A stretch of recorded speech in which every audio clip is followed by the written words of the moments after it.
스토리텔링 성경 열왕기하 24장 유다의 마지막 왕. 첫 번째 챕터입니다. 바벨론의 제1차 예루살렘 침공. 24장 1절부터 4절까지입니다. 유다 왕 여호야김이 나라를 다스리던 시기입니다. 이때는 강력한 제국으로 부상하는 신흥국가였던 바벨론이 유다를 침공하게 되죠. 바벨론의 왕이었던 느부갓네살이 직접 군대를 이끌고 옵니다. 그래서 유다의 수도 예루살렘을 침공했던 것이죠. 이른바 바벨론의 제1차 예루살렘 침공이죠. 그 기세가 정말 대단했습니다. 605년경입니다. 주전 605년경. 우리가 어찌 바벨론의 군대를 막을 수 있겠는가? 유다 왕 여호야김은 싸워볼 생각조차 하지 않습니다. 바벨론의 군대의 기세에 눌려가지고 무조건 항복하게 된 것이죠. 이후 3년 동안은 유다는 이 바벨론을 섬기게 됩니다. 바벨론이 요구하는 대로 매년 조공을 바치게 되죠. 당시의 국제 상황으로 볼 때에 이 세력 판도는 이미 바벨론에게 기울여져 있었기 때문에 어쩔 수 없는 상황이었습니다.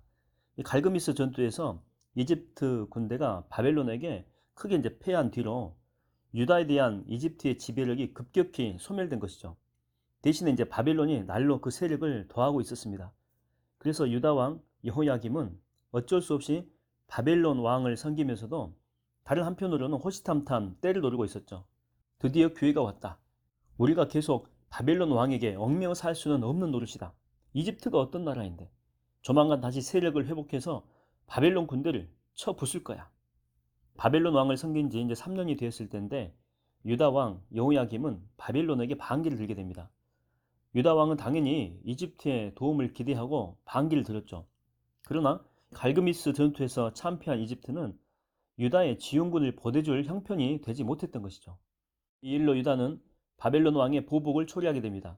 바벨론 왕은 갈대아, 아람, 모압, 암몬 이런 국가들과 더불어서 연합군을 형성합니다. 그리고 유다를 침공하죠.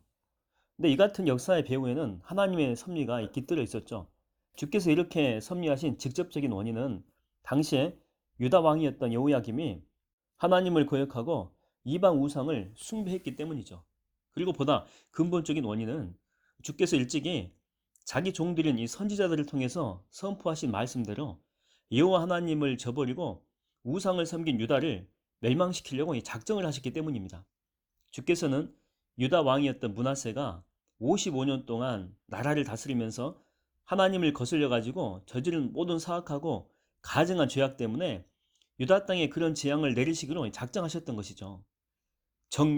정령 어쩔 수가 없구나.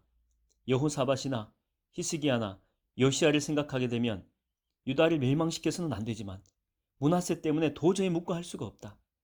어찌 그토록 나를 거스려서 가증한 죄악을 저지를 수 있단 말인가. 어찌 므낫세뿐이었던가. 숱한 왕들이 나를 거역하고 우상을 섬기지 않았던가. 여호와 하나님의 이런 탄식처럼 남한국 유다는 우상 숭배의 원흉이었던 므낫세를 비롯해서 제1대 왕인 르호보암부터 아비암, 여호람, 아하시야, 아달랴, 아하스, 아몬, 여호아하스 그리고 당시에 여호야김에 이르기까지 대부분의 왕들이 하나님을 거스리고 이방의 우상들을 섬겼죠. 하나님과 맺은 언약을 헌신짝처럼 내팽개치고 헛되고 거짓된 바알 석상과 아세라 목상을 섬긴 것입니다. 그런 죄악들이 너무나 차고 넘쳐서 하나님은 도무지 참을 수가 없었던 것이죠. 그 결과 유다는 파국을 면할 수가 없었습니다. 두 번째 챕터입니다. 유다 왕 여호야김의 통치와 죽음. 25장 5절에서 7절까지입니다. 남한국 유다의 제18대 왕이었던 여호야김. 그는 죽어서 자기 조상들과 함께 묻히게 되죠. 여호야김의 나머지 생애와 행적은 유다 왕들의 연대기에 기록되어 있습니다. 이 책은 왕실 소속의 서기관들에 의해서 기록된 유다 왕들의 궁중일지죠. 여호야김이 죽자 그의 아들 여호야긴이 부왕의 뒤를 이어서 남한국 유다의 제19대 왕에 오르게 됩니다. 이때 여호야긴의 나이는 18살이었죠. 그 무렵에 이집트 왕은 자기 나라의 국경 밖으로 나오지 못했죠. 주전 605년경 중근동의 패권을 놓고 크게 겨룬 갈그미스 전투에서 바벨론에게 대패했기 때문입니다.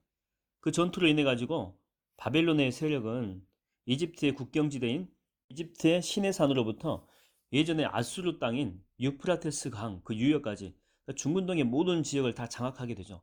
그래서 강력한 바벨론 제국의 시대를 열어가게 됩니다. 세 번째 챕터입니다. 남한국 유다의 제19대 왕 여호야긴 24장 8절에서 9절까지입니다. 여호야긴이 부왕 여호야김을 이어서 남한국 유다의 제19대 왕이 오를 때 그의 나이는 18살이었죠. 그는 유다의 수도 예루살렘에서 고작 3개월만 다스리게 됩니다. 그래서 그는 18대 왕 여호아하스와 더불어서 유다 왕국에서 가장 짧게 통치한 왕이 되죠. 그의 어머니 누수다는 예루살렘 출신인 엘라단의 딸이었죠. 유다 왕 여호야긴은 여호와께서 보시기에 악했습니다. 역대의 악한 왕들의 가증한 행위를 본받아 가지고 하나님을 등지고 이방 우상들을 섬기는 가증스러운 짓을 일삼았던 것입니다. 하루가 다르게 나라가 지금 망해가고 있는데도 불구하고 그는 하나님께로 돌이키지 않습니다. 그리고 온갖 우상들을 섬기면서 이방 나라를 의지하게 되죠. 네 번째 챕터입니다. 바벨론의 제2차 예루살렘 침공 24장 10절에서 17절까지입니다. 유다 왕 여호야긴이 통치하던 주전 598년경입니다. 느부갓네살 왕이 이끄는 바벨론 군대가 예루살렘을 침공하게 되죠. 605년경에 있었던 제1차 침공 이후에 대대적인 2차 침공이었습니다. 느부갓네살 왕은 신바빌로니아 창시자였던 나보폴라살의 아들이죠. 갈그미스 전투에서 이집트를 크게 격파해서 중근동 일대를 장악함으로써 제국을 크게 일으켰던 강력한 군주였습니다. 그가 막강한 군대를 이끌고 침공하자 유다의 수도 예루살렘은 그야말로 풍전등화의 신세가 된 것이죠. 유다에 대한 바벨론 군대의 2차 침공은 주전 598년경 한 3월 정도에 있었습니다. 처음에 유다를 침공해서 예루살렘을 포위한 자들은 느부갓네살 왕의 신복이었죠. 이때 유다 왕이었던 여호야긴은 이집트의 지원을 바라고 완강하게 저항하게 되죠. 하지만 이집트의 원군은 오지 않고 도리어 느부갓네살 왕이 추가 병력을 이끌고 예루살렘에 도착하게 됩니다. 이제는 더 이상 버티지 못하죠. 그래서 여호야긴은 마침내 항복하고 맙니다. 아, 이제는 바벨론 왕의 선처를 바랄 수밖에 없게 되었구나. 유다 왕 여호야긴은 모후와 더불어서 또 궁중 대신들과 군대 지휘관들과 고위 신하들을 대동하고 예루살렘 성문 밖으로 나갑니다. 그래서 느부갓네살 왕에게 항복하죠. 유다 왕은 들어라. 내가 스스로 성문을 열고 나와서 내게 항복했으니 내 목숨만은 살려주마. 하지만 나를 거역하고 이집트를 섬긴 대가로 너를 포로로 사로잡아 내 땅으로 끌고 가야겠다. 느부갓네살 왕은 유다 왕 여호야긴을 비롯해서 이 궁중의 고위 신하들과 예루살렘의 주요 인물들을 사로잡아서 바벨론 땅으로 끌고 갑니다. 주전 605년경에 이루어진 제1차 바벨론 유수, 유수는 잡아 가둠이죠. 이어서 이번에 제2차 바벨론 유수가 이루어지게 된 것이죠. 때는 느부갓네살 왕이 바벨론을 통치한 지 8년째 되던 해입니다. 주전 598년경입니다. 바벨론 군사들은 왕궁과 여호와의 성전을 유린하게 되죠. 거룩한 물건들, 또 청동 성물들, 금을 입힌 값나가는 보물들도 있는데 이런 것도 다 취하게 되고 솔로몬이 성전을 위해서 장만했던 성물들을 싹쓸이해 가죠. 모든 이 보물들 뿐만 아니라 무려 1만에 달하는 예루살렘의 관리들, 장인들, 대장장이들을 포로로 끌고 가게 됩니다. 이러한 자들은 바벨론의 문화와 경제에 보탬이 될 만한 유능한 자들이었죠. 그런데 이 같은 비극은 이미 예고된 일이었죠.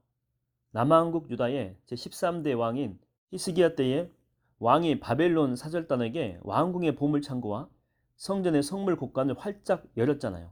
그리고 그것들을 자랑하면서 다 보여준 적이 있죠. 이때 이사야 선지자는 언젠가는 그 모든 것들이 바벨론 땅으로 옮겨갈 것이라고 경고한 바가 있습니다. 자, 그때로부터 대략 1세기 후에 이사야의 예언이 그대로 성취된 것입니다. 그래서 유다 땅에서는 가난하고 이 비천한 자들만 남게 된 것이죠. 그들은 바벨론을 위협할 세력을 규합하지 못할 사람들이었죠. 바벨론 왕 느부갓네살은 유다 왕 여호야긴을 포로로 끌고 가면서 그의 삼촌이었던 마따디아를 이름을 개명을 시키죠. 시드기야로. 이렇게 개명한 다음에 유다 왕으로 세우게 되죠. 이때가 주전 597년경입니다. 그가 남한국 유다의 제20대 왕으로 나라의 멸망을 지켜본 마지막 왕이 됩니다. 다섯 번째 챕터입니다. 유다의 마지막 제20대 왕 시드기야. 24장 18절에서 20절까지입니다.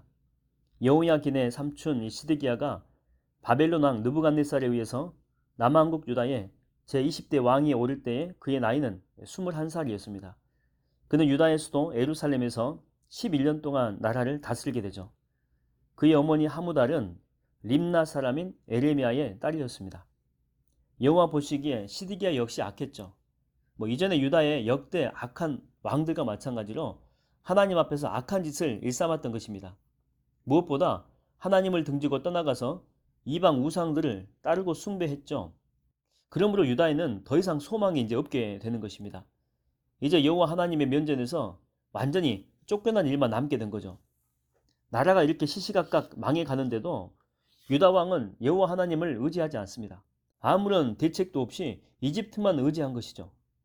하나님의 선지자들은 바벨론을 섬기는 것이 그나마 나라의 멸망을 막는 길이라고 많이 충고를 해주었지만 유다의 왕과 신하들은 강팍한 심령으로 그 말을 듣지 않은 것이죠. 폐야, 바벨론이 아니고 이집트를 섬겨야 됩니다. 이집트 왕이 반드시 다시 일어나 바벨론 왕을 꺾고 우리를 바벨론의 압제에서 건져줄 것입니다. 그렇습니다, 폐야. 우리가 언제까지 바벨론 왕을 섬길 수는 없습니다. 이제는 이집트 왕을 의지해야 됩니다. 결단을 내리소서. 경들었듯이 정 그러하다면 나는 바벨론 왕이 아니라 이집트 왕을 섬겨야 되겠소. 이집트 왕이 우리를 보호해 주길 바랄 뿐이에다.